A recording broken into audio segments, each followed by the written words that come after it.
algumas pessoas que amamos, né, e que hoje são notáveis conhecedores da palavra.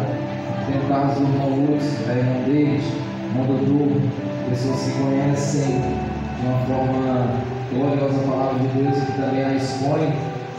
É um privilégio para nós. Também Deus tem nos dado a honra desde a nossa adolescência, desde os nossos 15 anos de idade, 14, que pregamos a palavra, e cá estamos hoje. Ainda sou novinho, pode se julgar que sou velho, mas sou novinho, ainda tenho apenas 24 anos e Deus tem sido bondoso conosco. Mas o que eu quero vos falar hoje é sobre o propósito de Deus com o seu povo, com a sua igreja, com a sua nação escolhida, que é Israel. E aqui nesse momento nós vemos um pedido de Deus, estando ele conversando com Moisés no monte, e Deus traz a eles a memória aquilo que ele tinha feito para com o seu povo. Deus é um Deus de memória. Deus é um Deus que não é como nós, que esquecemos facilmente das coisas. Deus, se você olhar o seu calendário, ele tem a data, ele tem a hora, ele tem o segundo exato. Então eu quero dizer desde já uma palavra do coração de Deus. Se você nessa noite veio com o seu coração cansado, angustiado, entristecido e até mesmo duvidoso quanto àquilo que você tem ouvido de Deus, a sua promessa, a sua palavra, fique tranquilo, Deus não esqueceu de você. Deus, ele tem lembrado dos planos que tem com você. E eu quero declarar aquilo que ele diz em sua palavra. Ele tem planos de paz para a sua vida. E não só para a sua vida, mas também para a sua família. E não só para a sua família, mas aqueles que estão ao seu redor. Porque quando Deus nos abençoa para impactar alguém, ele quer que outras pessoas sejam alcançadas. Quando ele nos escolhe para influenciarmos, para sermos uma referência na sua obra, com certeza aquilo que ele nos designou vai alcançar outras vidas. Então guarde o que ele te prometeu. E o que Deus traz à memória no versículo 4 é aquilo que outrora eles desfrutaram de forma negativa, aquilo que eles viveram e que agora Deus os faz vivenciar uma experiência nova. E aquilo que eles viveram, que foi o cativeiro no Egito, foi cumprimento da palavra de Deus. Como assim, Ronaldo? É cumprimento, sim, porque certa vez tudo começa com Abraão, ou Abrão, naquele capítulo 15 de Gênesis, em que Deus se manifesta a ele e ele está com o seu coração angustiado. E Deus já começa dizendo: não temas, eu sou teu escudo, eu sou teu grandíssimo galardão. Fica tranquilo, não tenha medo. E ele começa a pedir a Deus e a expressar o seu desejo em ter um herdeiro. E ele começa a declarar: Senhor, o único herdeiro que eu tenho na minha casa é o meu mordomo Eliezer, que nasceu na minha casa, então ele é dono de tudo que quando eu morrer, ele vai ficar com tudo. E Deus diz para ele: calma primeiro. Eu te chamei para um grande propósito. Então, aquilo que você desenha com seus olhos não é o que você vai viver. Porque você percebe, e isso acontece conosco muitas vezes, é que a situação atual deles nos faz ter a nossa imagem. E nós não olhamos adiante, nós só olhamos o que está na nossa frente. Mas Deus, como tem um olhar tremendo, Ele olha muito mais à frente. Então, aquilo que nós desenhamos no presente não é o que Deus tem determinado para o nosso futuro. Então Ele tem um plano maior, Ele tem um projeto maior para a nossa vida. E o que Ele diz a Abraão é o seguinte: olha, não é ele que vai ser o teu herdeiro, mas aquele que vai nascer de ti, aquele que vai ser o teu sangue, aquele que vai ser gerado de ti, esse vai ser o teu herdeiro. E a pessoa poderia até indagar: mas Senhor, eu sou velho. Ele é velho, já tem uma idade avançada. Deus, ele faz o inexplicável e não tem o que questionar. Se a pessoa é velha, Deus faz a pessoa gerar. Se o ventre está fechado, o Senhor abre. Se a porta está fechada, Ele abre. Se tudo está dando errado, Ele faz dar certo. Porque o nosso Deus, irmãos, Ele é diferente do Deus do mundo.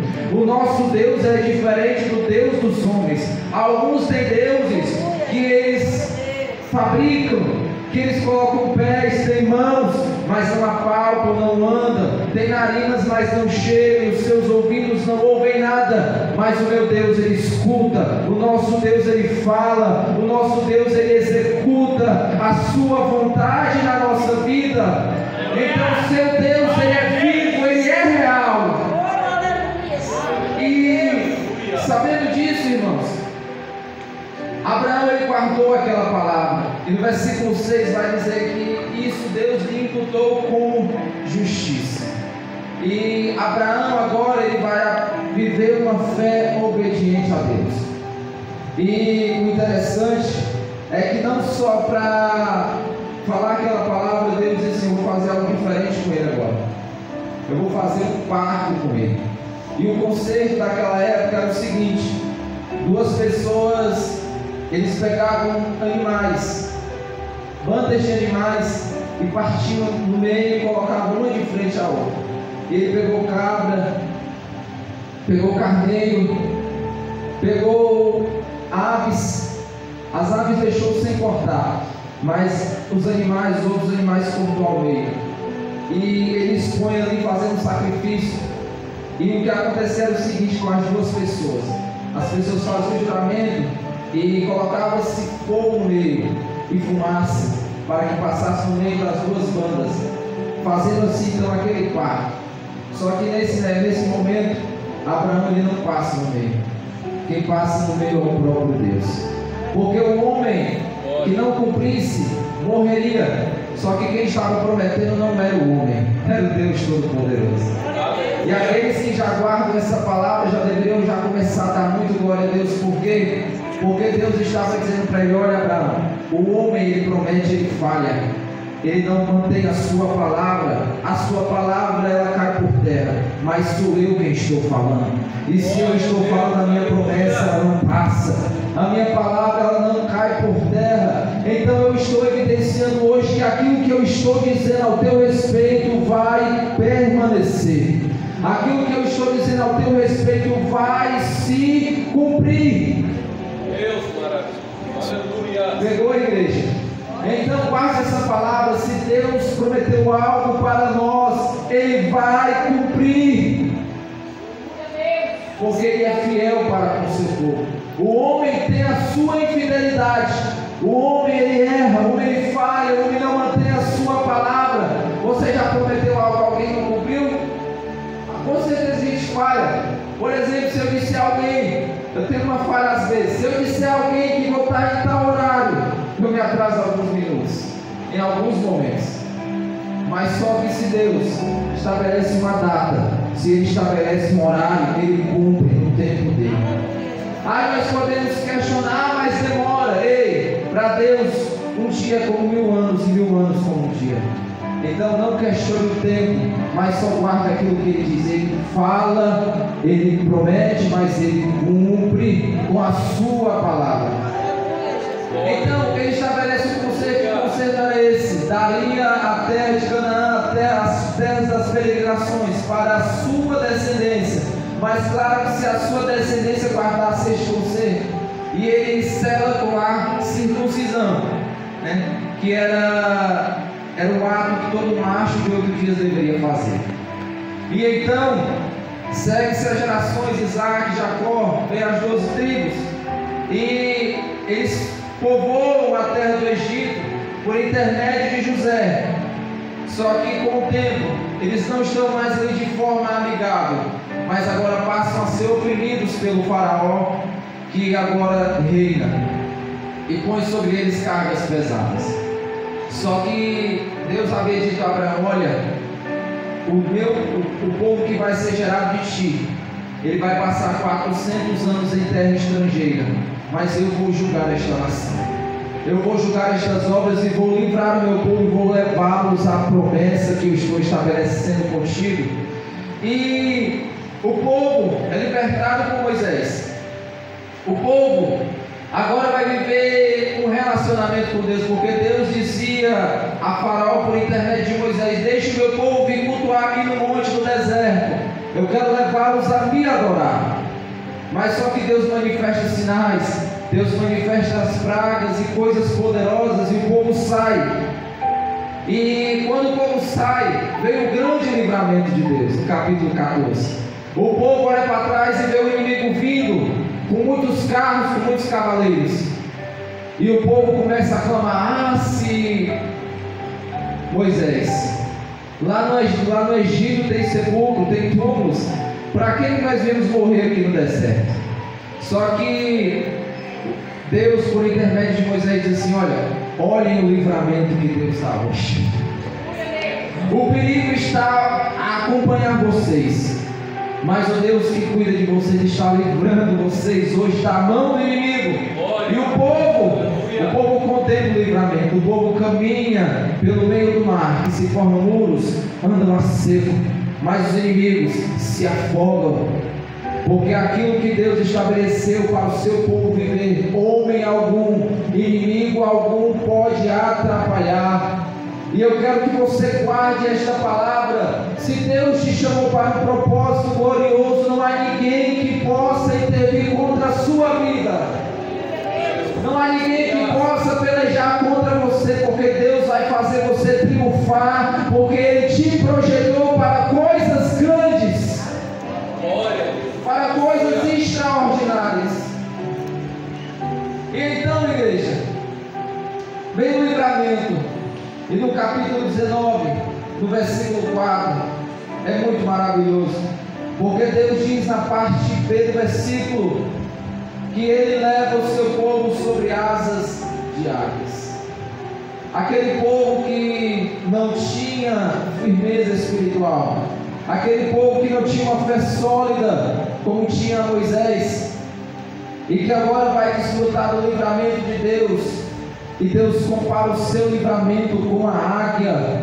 E o que a águia fazia? Os seus filhotes ela pegava, como não tinham condições de voar, transportavam sobre as suas asas.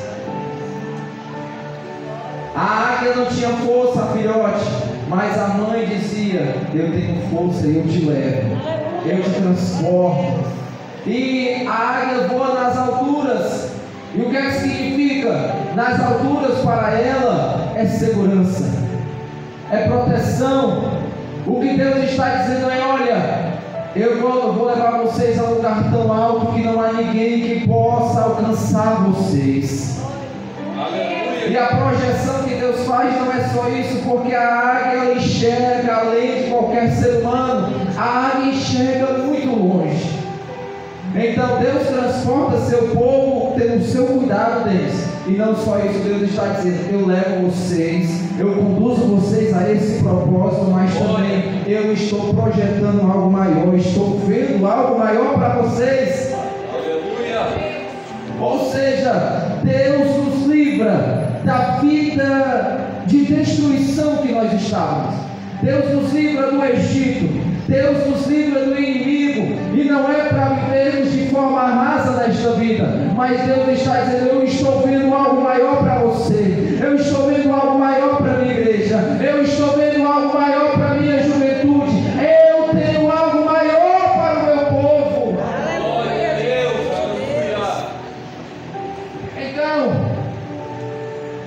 o inimigo não pode te tocar, claro, se Deus permitir, como Jó. Mas o detalhe é que quem se submete ao plano divino, quem abre o seu coração e projeta a sua visão além como Deus quer, ele vai vencer. Ele vence. Por quê? Porque está firmado naquilo que Deus estabelece, que é a sua palavra. E claro, versículo 5: o segredo para o sucesso do povo: se diligentemente ouvides a minha voz e guardares o meu conselho, então seria propriedade peculiar. Algo que para eles era difícil demais, pois a nação tinha uma instabilidade. Outrora eles adoravam, outrora eles cultuavam a outros deuses. Tinha determinado momento em que eles estavam adorando a Deus, mas tinha outros momentos em que eles estavam se prostituindo. Um exemplo bem claro é que A condição que Deus impõe para que eles fossem vencedores é se guardassem a sua palavra e vivessem baseada nela. Em 1 Samuel capítulo 4, o povo foi guerrear contra os filisteus.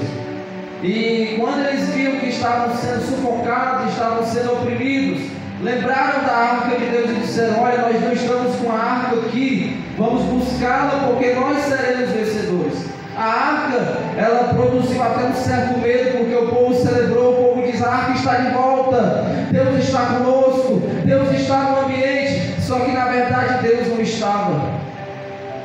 Aquilo era só barulho, era só o movimento do povo, e os inimigos ficaram nervosos. Agora nós vamos perecer porque Deus desceu lá. Deus não desceu em lugar nenhum. Por que, irmão Ronaldo? Porque eles pecaram. Os líderes da igreja eram adúlteros, eram prostitutos e ladrões, roubavam a oferta. E o que é que aconteceu? Derrota.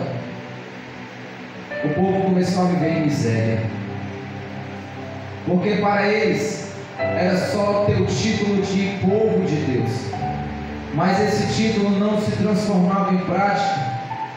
Então essa palavra, ela não é só para eles, mas também para nós, porque a condição para nos mantermos vencedores é se guardarmos a palavra. E Jesus fala que o homem que guarda a sua palavra e pratica ela, ele é inabalável. Se você guarda a palavra de Deus, você já percebeu, nada te atinge, nada te derruba. Até pode vir a tribulação, aquele momento em que a gente está angustiado, aqueles dias em que só Jesus a gente acorda sem vontade de viver aquele dia, mas você lembra da palavra, e você lembra daquele versículo que Paulo diz: o justo viverá pela fé. Aí você tem que fazer o que a Bíblia diz para você viver confiando na palavra de Deus. Esse versículo eu guardo demais, porque a fé em Cristo não é só garantia de vitória, mas também em momentos de dificuldade. Romanos 12:12 diz: alegrai-vos na esperança. Como é possível você alegrar esperando? Como é possível você, por exemplo, viver anos esperando em algo, buscando uma resposta? Só que a Bíblia diz: alegrai-vos. Alegrai-vos no tempo da espera.